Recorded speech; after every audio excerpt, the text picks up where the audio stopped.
G'day, welcome to episode 4 of Two Blokes, One Shed. Today, obviously we have our Hilux, and over there on my parts bench, I've got my rising rate fuel pressure regulator from TurboSmart, which is sick. It'll help regulate the fuel pressure for the added boost that the turbo will bring in. Let's get stuck into it. All right, back again. For today's video, we will be using our rising rate fuel pressure regulator, which is right here. Pretty snazzy. And inside this little box, you got your regulator and a gauge. Rightio, so here's everything that comes with the pressure reg kit from Tuner Racing. Obviously, your pressure regulator here. It's pretty neat. Comes with a gauge, as you can see. And the bracket and the bolts for it to be able to mount it up. And now all these airflow fittings is what Tuner Racing has supplied and chucked in there, and also some fuel hose as well. All these got the part numbers for these fittings here. Airflow make good fittings, so, and they're at a reasonable price as well, so you can just get these if you just want to get the fittings from Airflow, and then if you want to get a different sort of regulator, up to you. I just bought it in a kit because it's easier, and this is my first project, so I'm not really too used to see these sort of things, so I'd rather just get it all and know that it's right and it's going to work. There's actually a video on this by Tuner Racing on their YouTube channel, and they do a great job explaining it. So if anything I say is a little bit confusing or doesn't make too much sense, just hop over theirs and see what they reckon, because they do a good job of explaining it. But anyway, enough talking, let's rip into this. Rightio, so I've assembled the regulator, got the the bracket on the back, gauge on the front there, and then that fitting coming out the bottom, and then out the side, got a 90-degree bend there. I was just gonna mount it the same as how they do in the video. I'll probably just have to move that little earth strap to somewhere else. And then I'll just mount it there. I'll have a fitting that will go there and make the current regulator void. So I'll null the use for that. And this, so that line obviously goes down there, keeps going just along to this hose, then over to that one there. I'll just take that hose off, and just have to swap a few things around. Take the little 10mm off here, and I just can see it, just the tip of my finger there, and those will be the bolts that we'll use to mount this pressure regulator. So here, just on the fuel rail, we have the factory reg.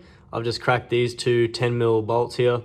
I'll just use some pliers and just take that bit of fuel line off, take this bit of vacuum line off, which just goes up to there. You will need a longer vacuum line to go from here to your aftermarket fuel pressure regulator. So let me just do that real quick. Rightio, so I've just removed this little fuel line here. Sometimes they can be stuck onto the reg a little bit, or just sort of any rubber hoses in general, especially if your car is a bit older. But if you just obviously take the clamp right off it, and then just use some pliers and just give it a bit of a wiggle like that, back and forth, just being gentle. Usually not too bad to get off.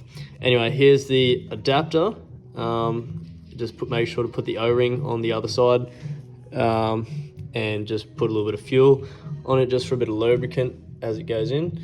And now you can just get away with using these factory bolts here, the ones that we just removed previously. And I'll just screw these in finger tight, and I'll just snip them up in a second. Here's the little fitting that you'll be putting in here. If you can see that, it's a tapered thread, meaning that you don't have to do it up super tight, because it will obviously just get tighter as it goes further in. Now, I don't have any liquid thread sealant or thread tape or anything. I'm just gonna send it. So I'm just gonna put that in like that. Might just go a bit more. Got the fuel hose on there, just reuse the old clamp. If you do have some worm drive clamps hanging around, not a bad idea to chuck them on, but I don't have any, and I'm also slack and it's late, so thought I'd just reuse that. Ran the fuel hose down there. Might have to put maybe a little bit of rubber around there just so it doesn't rub on that. And then I just went underneath that the bracket for the fuel filter just to kind of keep it out of the way a bit more if I could. And then yeah, it goes up to this 90-degree turn here into the side of the regulator, and then I'll mount it up in a second, but I've just got this bottom piece coming out. I'll just put a bit of hose onto there, and then back onto there, onto the drain to, not really a drain, a return line more so, to return back to the fuel tank. Got all the lines plumbed up, just gonna put it back on. I'll get some line, bit of vacuum line going from here through there, and then you've got the adjuster on the top.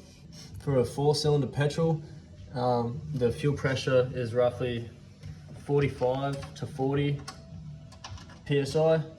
I'll do a quick Google search to double check, but it shouldn't be too hard, and then I'll just obviously look at the gauge to make sure that's correct, and it shouldn't be any different really, because we don't have a bigger fuel pump in it yet.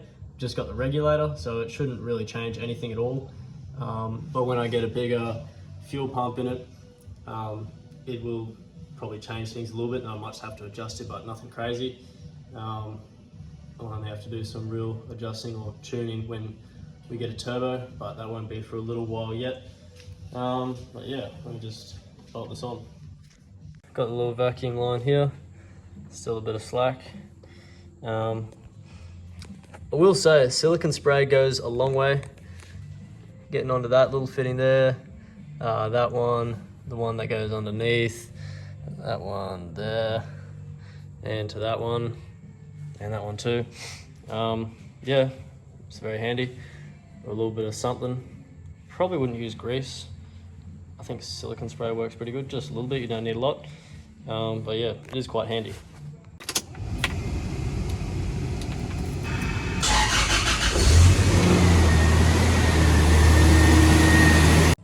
Right off the bat, it seems to be leaking out of that fitting there. So thread sealer is definitely a good idea, I'd say.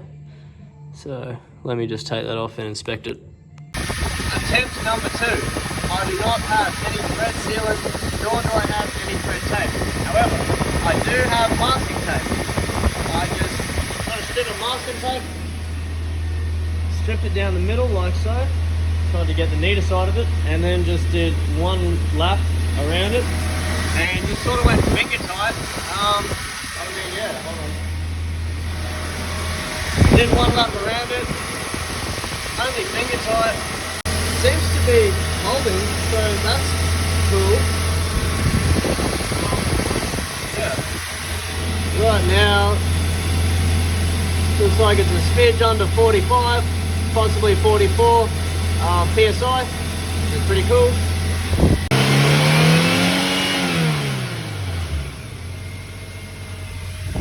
Seems to be alright. Yeah, I mean, that's pretty cool. I'm happy with that for now. Yeah. Just using a little bit of masking tape just for now. I'll probably go grab some thread tape tomorrow because it's getting a bit late now. So, pretty proud of that. But yeah, seems to work so far. That gauge seems to be reading right. Got some thread tape from work. I'll just peel this tape off and just surround it with a bit of thread tape and send it back in. Hopefully should be able to screw it in tighter without having to worry about leaks.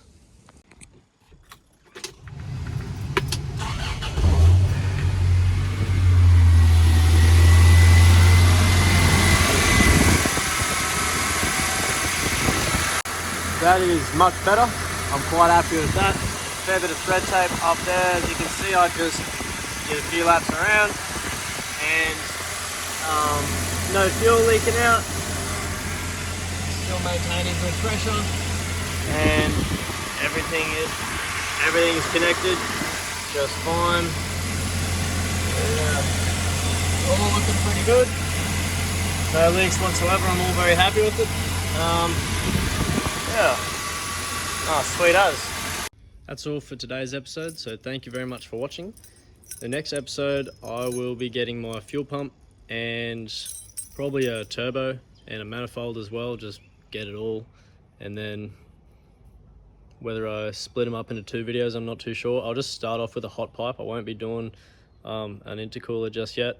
I'll just start with the hot pipe and just run that for a little bit, just for the sake of having a turboed car. And then I'll run the intercooler later on. But until then, thanks for watching.